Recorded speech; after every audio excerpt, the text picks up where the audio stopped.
Alright, so today was a wonderful day. We found out that there are two more banners approaching right after the Jingyuan banner, which again, these are two strong characters also around the corner. So now you basically know between four banners and you can decide what you want, or if you're staying strong for Kafka, you're a real one. Depends fully on what you want to do. Again, you have this decision. Again, this mainly is directed towards more free-to-play players due to the fact that your currency is not going to increase that fast. If you're whaling, dolphining, whatever, you definitely can aim for at least two.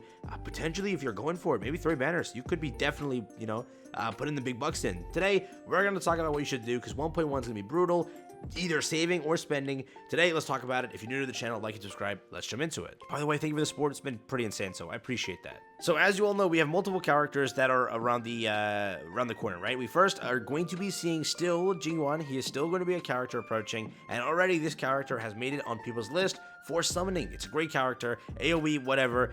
The 4-star roster is also impeccable, so it causes people to need to summon for, again, Jingyuan or whoever it is, right? This banner is very, very good. Nonetheless, right after, you do have Silver Wolf, or again, we don't exactly know, but between LUOCHA and Silver Wolf, it's one of them. We don't know which one's going to get it as the first one. Again, people are praying that, and again, this is the community opinion that I've seen, that they hope that this comes first. So if they do pull for Jingyuan, they at least have time to save for Silver Wolf. But again, anything could happen. There is no guarantee just yet. You can go and turn your head towards leaks and cope with that. Or again, things can change. It's always it. With whatever I also share with you in this video, things could change. Silver Wolf could be the greatest character ever as the beta showed, or as not greatest character ever, but very strong as the beta has shown. But that could change if it is last second changes. Again, MiHoYo or Hoyoverse has the rights to just change it last second. They can, right? So keep that in mind. That may happen. So take everything with a grain of salt. But as of right now, there's a clear winner, if you will. Let's talk about it.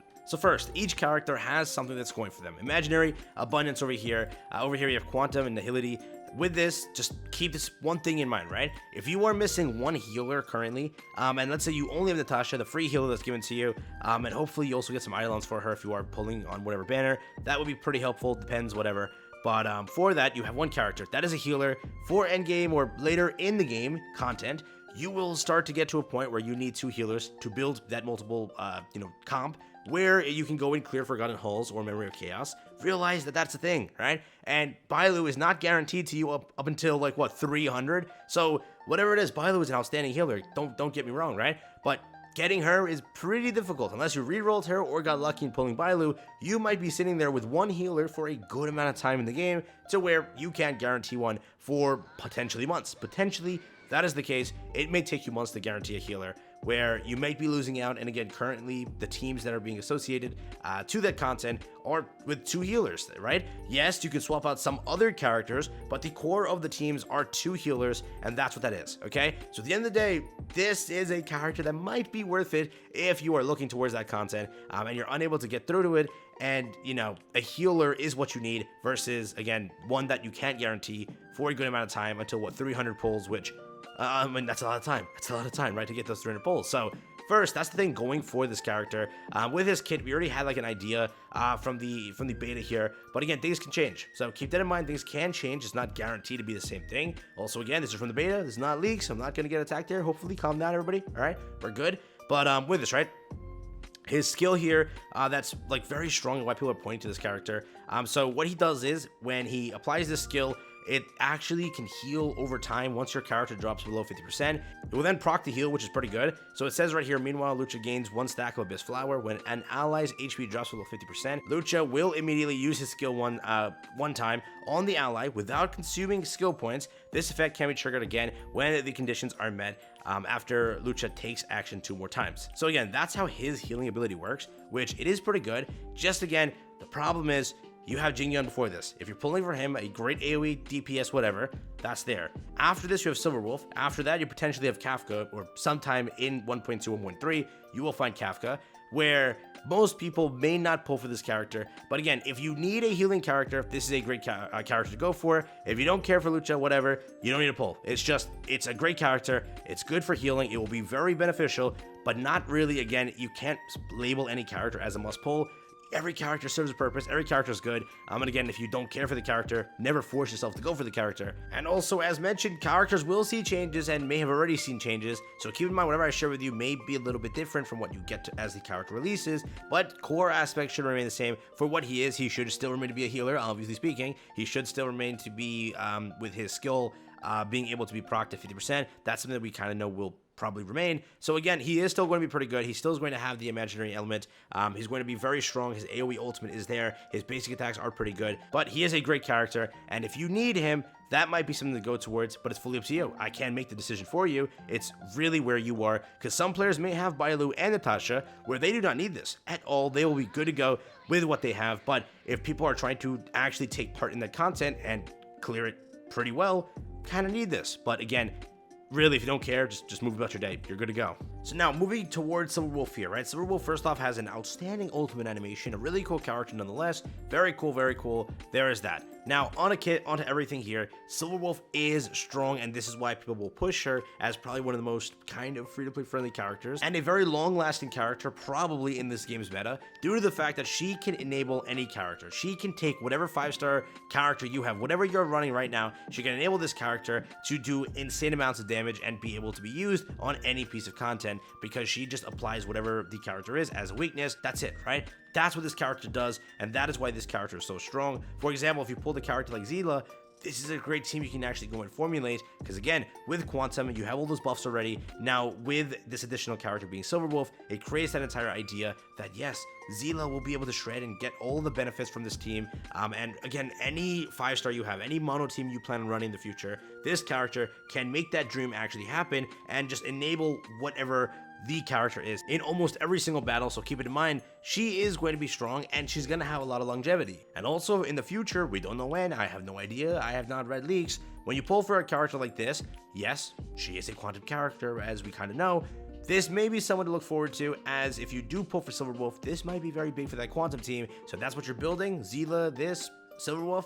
You got a room of a pretty solid and very strong team. But let's real quick talk about what her beta skills are. Again, they could change, so keep that in mind. So with her single target over here, deals quantum damage equal to 50, 120, 130% of Silverwolf's attack to a single enemy, with a 65% base chance of implanting a random bug into the enemy that lasts 3 turns. Those bugs do consist of reduce attack by those percentages, reduce defense by those percentages, and reduce speed by these said percentages. So pretty cool thing right there, already starting off to be pretty nice. Every time Silverwolf attacks, she has 60%, 75.6%, and 78% base chance to implant a random bug that lasts for 2 turns. So, okay, we're starting off pretty hot. Single target, deals quantum damage equal to 70%, 161%, 170% of Silverwolf's attack to a single enemy, with a 75, 88, and 90% base chance to add 1 weakness of the same type as a random ally's attack type on the enemy that lasts for 3 turns, and reduce the enemy's damage res to that attack type by 20%.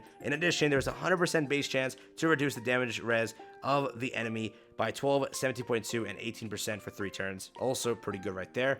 User band Silverwolf's ultimate over here, it's going to be 85%, 104%, and a 107% base chance to decrease the enemy's targets or enemy targets defense by 40, 53, and 55% for 3 turns. And at the same time, deals this much percent, which I'm not going to list, 210, 392, never mind, 420 of Silverwolf's attack as quantum damage to the target enemy. So first off, those are the skills, and they are pretty damn good, right?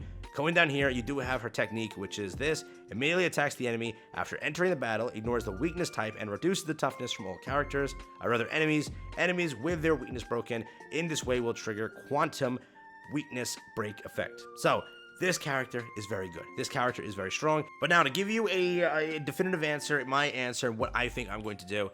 First, G1 is a very strong character. He's going to be a very good character. AoE, everything is going to be very helpful. I may look towards pulling this character and see how that goes, but if I let you know that things change, if I were to do it, a character out of the ones that I'm looking for, I think in the future, as time progresses, I may be able to get a healer. I may be able to get Bailu later on in life, but I don't think I need to chase this character just yet. Yes, I can go for a healer, but first off, I don't like the character design, and I am not 100% chasing a healer right now. Don't really care for it, but I do care for a character that is kind of like Silverwolf over here, right? Silverwolf is going to be very good, and again, though I have not pulled a character like Zila, I think that in a long run of the game, she will be very helpful. But then again, I'm going to also eat my words here because Kafka could be around the corner too. There are so many characters in a short time span, and with this game being such a high pity, and then with so much potential of losing at a 90 pity with a 50-50 chance, this creates an idea that maybe I go for Jingwon and I just try to pull Silverwolf. If I fail, I then go for Kafka, and that is my eat up plan.